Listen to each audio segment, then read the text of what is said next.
Bismillahirrahmanirrahim. Assalamualaikum warahmatullahi wabarakatuh. Bunda, kalau memukul, memaki itu termasuk berbuat dolim pada orang lain. Tapi bagaimana kalau ini langsung faktor yang mendolimi itu adalah dirinya sendiri? Misalnya loncat atau bunuh diri. Sebenarnya orang-orang yang bunuh diri itu ya bisa saja ya setengahnya itu kesurupan. Saya tidak buruk sangka ya, saya berbaik sangka. Ya bisa saja kesurupan. Jadi ada faktor memang dari luar yang masuk ke dia yang menguasai pikirannya. Sebenarnya pelajaran dari Allah itu benar ya, banyak orang yang nggak tahu. Yang nempel itu penyakitnya namanya skizofrenia. Ada suara yang masuk yang mempengaruhi pikirannya. Loncat. Nah, mengapa masalah itu bisa terjadi? Ya bisa saja orang ini sebelumnya itu ya punya masalah dengan keuangan atau dengan pasangan. Dia tuh sudah sangat cinta dengan pasangan, terus pasangannya itu menceraikan. Sehingga dengan kondisi yang seperti itu ya dia itu ada unsur putus asa. Jadi kalau putus asa itu terus menerus dilakukan ya suatu saat ya masuklah jin menguasai otak. Jadi kalau dia itu ya nggak bunuh diri ya bunuh anaknya, ya ini kan nggak wajar. Inilah penyakit skizofrenia. Sebenarnya kasus skizofrenia ini yang belum terpecahkan oleh teman-teman kita di kepolisian, pokoknya dianggap itu ya membunuh aja seperti itu. Ya sudah, kalau saya nggak bisa ngomong apa-apa karena saya nggak bisa menjadi referensi karena orang tersebut ya tidak kelihatan sakit atau tidak punya rekod sakit skizofrenia, sakit jiwa. Tapi kalau kita ini berpikir real ya, itu nggak bisa yang bunuh anaknya itu jelas itu digorok, taunya itu bunuh.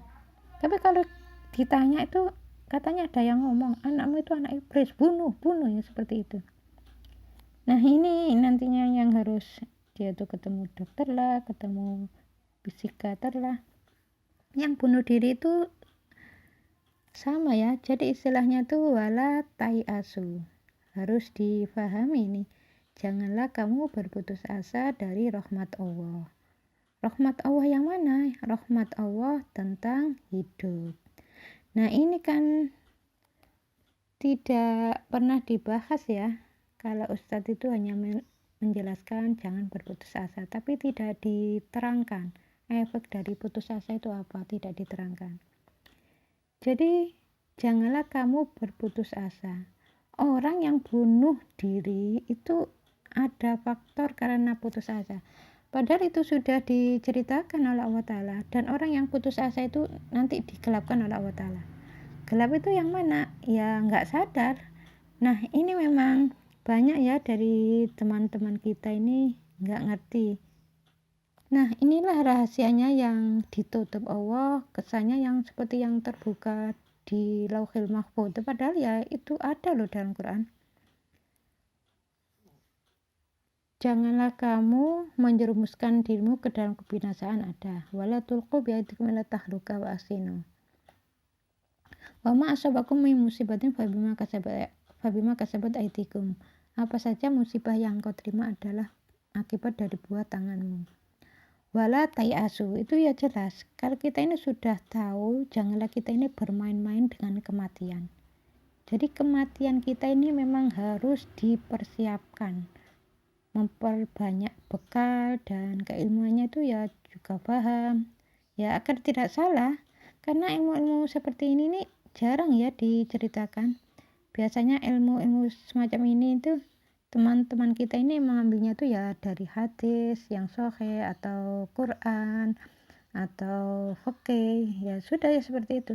Tapi kalau skizofrenia ini jarang ya dibukukan. Saya juga nggak menemukan dalam dalil. Padahal itu ada loh dalam Quran, sudah diceritakan. Cuma ya selama ini Ustadz itu hanya menjelaskan jangan berputus asa. Padahal itu efek dari putus asa itu menyebabkan penyakit skizofrenia. Jadi kalau orang itu penyakitnya itu skizofrenia disebabkan karena sering berputus asa, nanti ya lama-lama jadi membunuh orang, membunuh anak, bunuh diri, ya seperti itu.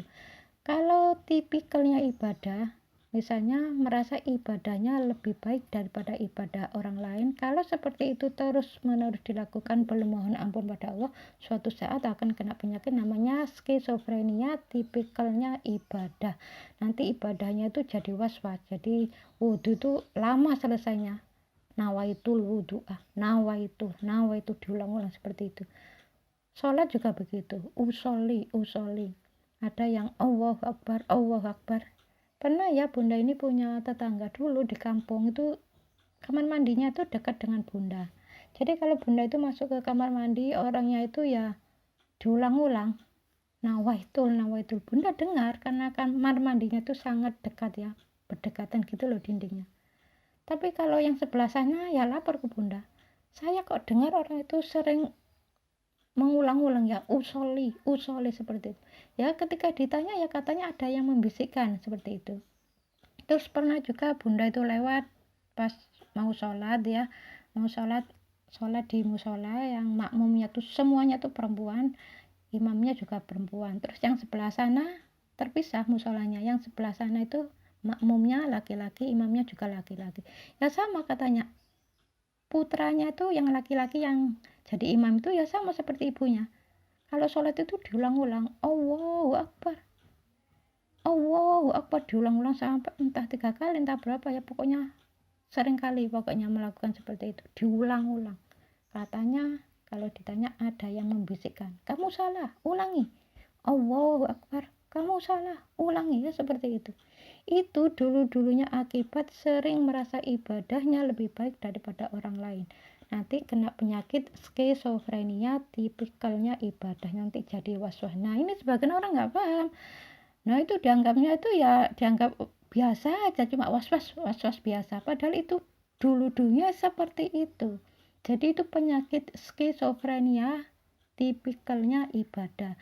Yang bunuh diri itu namanya kena penyakit skizofrenia yang berbentuk putus asa.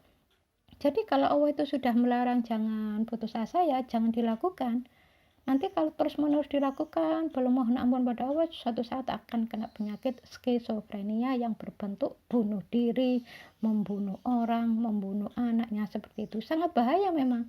Ya mudah-mudahan kita ini dijauhkan dari penyakit skizofrenia ya. Mudah-mudahan setelah tahu ilmunya ini, janganlah kita ini merasa ibadah kita ini lebih baik daripada orang lain. Terus jangan berputus asa, jangan gampang protes pada Allah. Ya kalau sudah diberi, misalnya diberi kekayaan, yang sana kok lebih banyak ya dari aku, akhirnya protes sama Allah, merasa tidak terima, terus putus asa, ya merasa Allah tidak adil, ya itu nanti menyebabkan bisa kena penyakit skizofrenia. Jadi jangan sampai berburuk sangka pada Allah, jangan sampai putus asa. Rahmat Allah itu luas. Kalau hari ini kita ini sering sakit-sakitan, ya kalau dengan memperbaiki akhlak ya insya Allah suatu saat akan diberikan kesehatannya gitu. Kalau saat ini kita ini lagi seret masalah keuangan, dengan memperbaiki akhlak, misalnya akhlak dengan orang tua, ya insya Allah rezeki itu lancar kembali, ya seperti itu. Janganlah kita ini gampang menuduh Allah itu tidak adil.